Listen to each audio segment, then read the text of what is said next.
এটি সৌদি আরবের মক্কার হারাম শরীফ বা হেরেম শরীফের ঘটনা। ঘটনাটা একটু অন্যরকম। এমন ঘটনা নিয়ে আগে কেউ আমাদের কাছে লেখেনি। সেই হেরেম শরীফে কাজ করতে গিয়ে এক প্রবাসী বাংলাদেশির যে অভিজ্ঞতা হয়েছে সেটাই তিনি তুলে ধরেছেন আমাদের কাছে। এত পবিত্র একটা জায়গাতেও এমন কাজ হতে পারে সেটা হয়তো কখনো আমাদের চিন্তাতেও আসে না। চলুন চিঠিতে চলে যাই।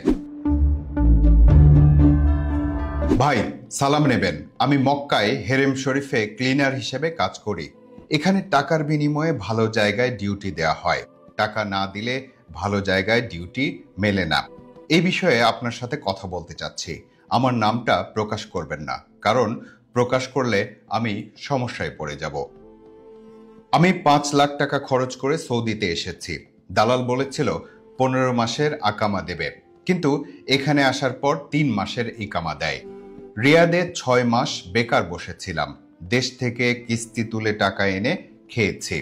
তারপর এক দালালকে 200 রিয়াল দিয়ে মক্কায় হেরেম শরীফে ক্লিনার হিসেবে কাজ নেই। কেউ কেউ আবার এই কাজের জন্য দালালকে 1000 রিয়াল পর্যন্ত দিয়েছে।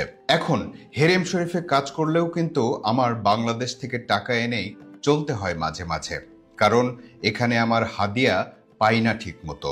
হাদিয়া পেতে হলে সুপারভাইজারকে ঘুষ দিতে হবে।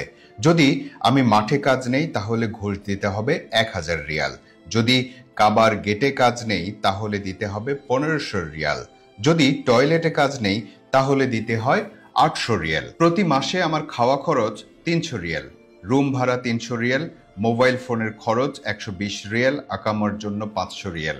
সব মিলিয়ে মাসে 1220 রিয়াল খরচ আছে আমার।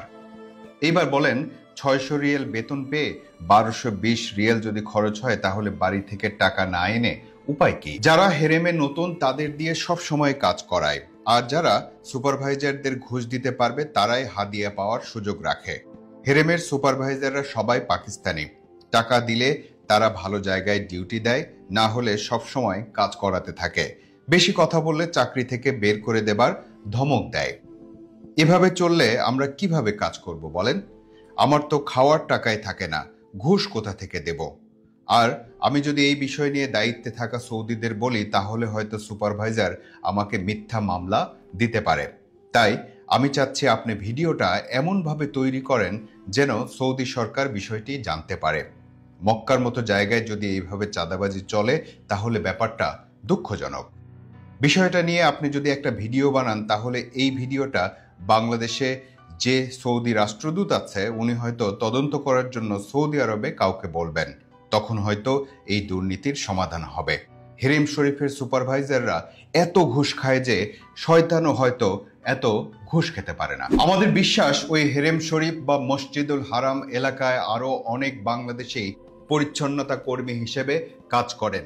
তারাও হয়তো বলতে পারবেন এমন ঘটনার সত্যতা কতটুকু। চিঠি যিনি পাঠিয়েছেন তার প্রত্যাশা আমরা ঘটনাটা তুলে ধরলে হয়তো তা কোনো না কোনো সংশ্লিষ্ট কর্তৃপক্ষের নজরে আসবে।